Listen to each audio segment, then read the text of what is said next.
They all have different tricks that allow them to get AP. There you see Big Daddy trying to make it out of the water, doesn't want to get hit by Sharky.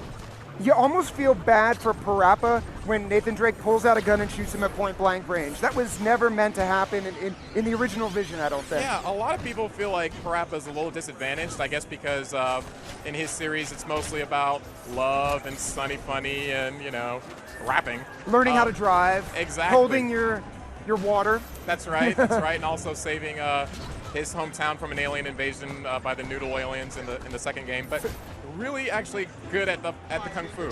So what's happening here in the background? So looks like some Hot Shots Golf folks. That's right. The Sandover Village has been invaded by the golfers of Hot Shots Golf, and of course, anytime they see a green, they're going to start teeing off. It just so happens that there are our 4 players in the way. If they stand in the way of the golf balls, they'll actually get that super energy, that AP meter knocked out of them. So they don't want to be in that fire. All right, that is an RPG. Yes, the RPG 7, actually from Uncharted. We have an item system in our game where any character can access any item as it spawns periodically throughout the level. It just so happened that Drake managed to grab a weapon that he's very familiar with. Oh, and it looks like Parappa just managed a level 1 super against Drake. Okay, so it looks like Nathan Drake's getting up there pretty high in the super meter. So it seems like he's going for a level 3 super strategy. The level 3 super takes the longest to build, but it's also the most powerful. Drake's level 3 super actually inspired by one of the more fearsome enemies from Uncharted 2. I'll leave it as a surprise. All right, I think I know where we're going with this. Okay. Looks like he's almost got it there. The Hot Shots golfers are going to rain down a volley here. I love the little touches. As a big Hot Shots golf fan, you think, how could they ever integrate this into a fighting game? And now we know how. Oh, here we go. Level 3. Looks like Drake did pop his level 3, and there goes the sarcophagus. And there you go. Oh, they turned into the nasty dudes from Uncharted 1. That's right. So Drake now has Eddie's golden gun. Oh, he managed to kill everyone. And here they go again. They can actually attack him. If the Descendants can gang up on Drake, they can actually prevent him from getting kills. Very clever. So when you were thinking about that, there's so much lore from 3 Uncharted games, you know, and Golden Abyss to pull from. Yep.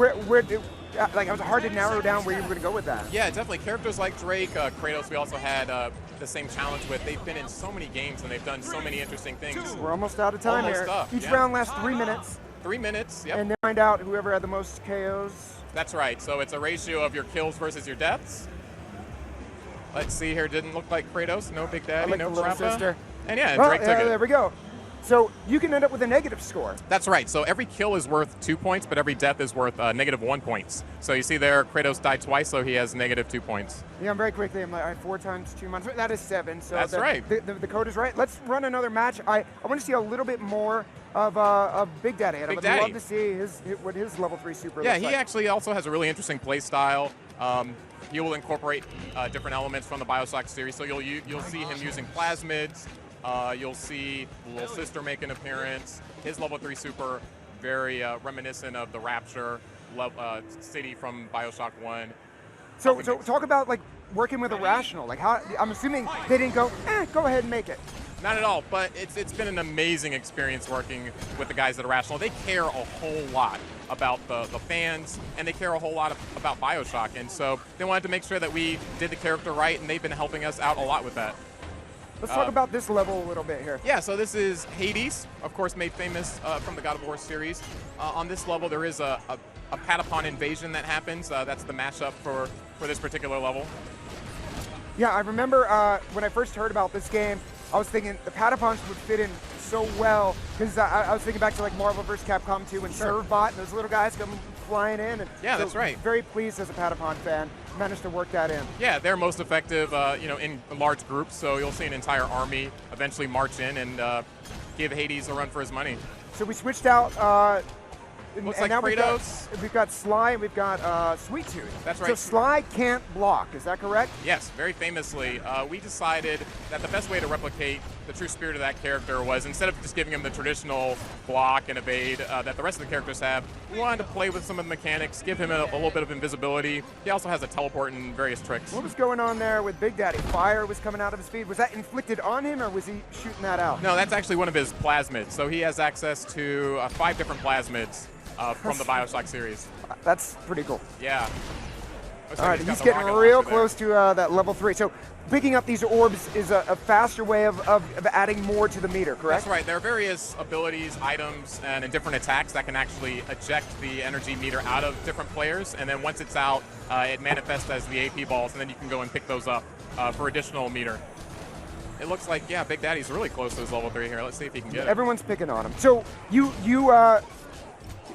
just messed up Drake pretty good there. So, well, I think he's just about to get it. Oh, Drake just did a level 1. That was really cool. Yeah, there he goes. Okay. Getting a little flooded. So the entire level gets submerged. The characters can actually try to float to evade Big Daddy, but it doesn't look like they're not having doing much really success. well. No, they're trying to get away, but it's really tough. Up, and it's So you over. got at least 3 or 4 kills there, and that's what you want to get off of level 3 for saving up for that long, Yeah, right? that's right. So, you know, you're playing against... Sorry, I love that. Fever.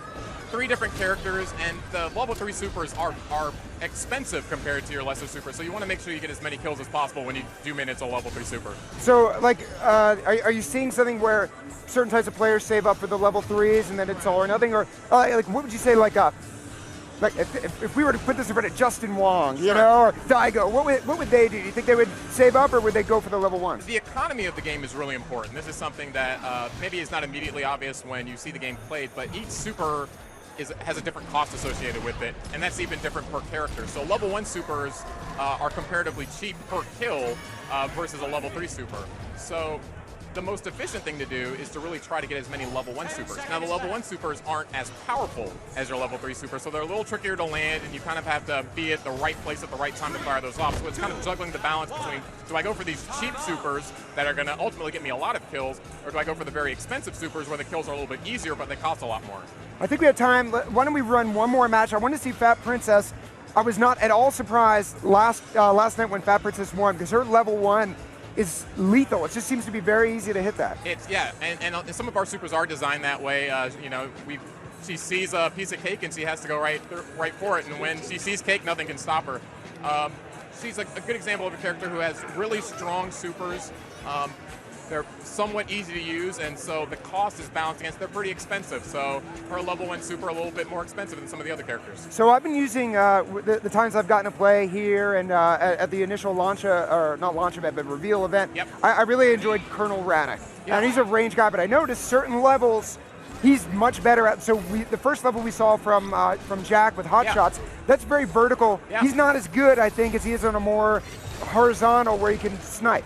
That's exactly right. So any level that has a lot of undulation in it, you know, he's not going to be as effective on, because he needs a little bit of a sight distance to really be able to take advantage of his sniper rifle. A level like this does have some opportunity for that, but then also as levels being constructed, you'll see that his sniper rifle does become somewhat less effective, so he has to adopt some different strategies to be successful. And Kratos with an RPG, that's something we've all been wanting to see.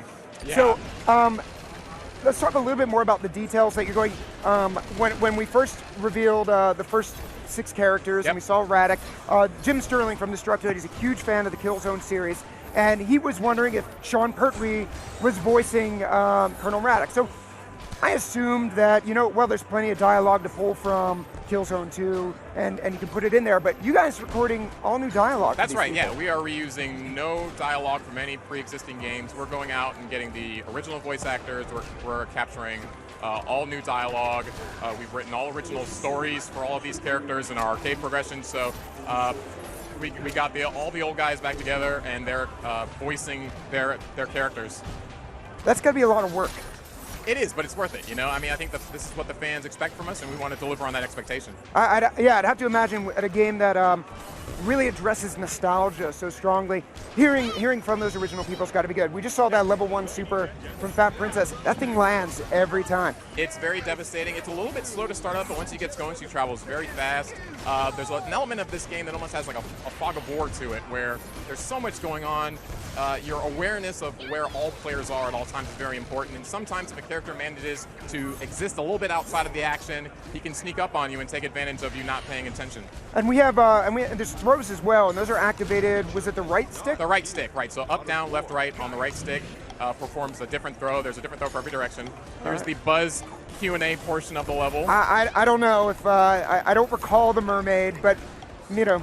So let's see. It Maybe. seems like they're making their choice with the mermaid, but of course, just knowing the right answer is one part of it. You actually have to be up there and be able to hold it. See, Radek got knocked out. So okay. He wasn't able to be there at the end, so he didn't get credit for And that. then he ended up losing some of his AP. some juice. That's AP, right. yes. Moves him a little bit further away from his supers, yeah. Another nice little detail. Where's that bubble shield from?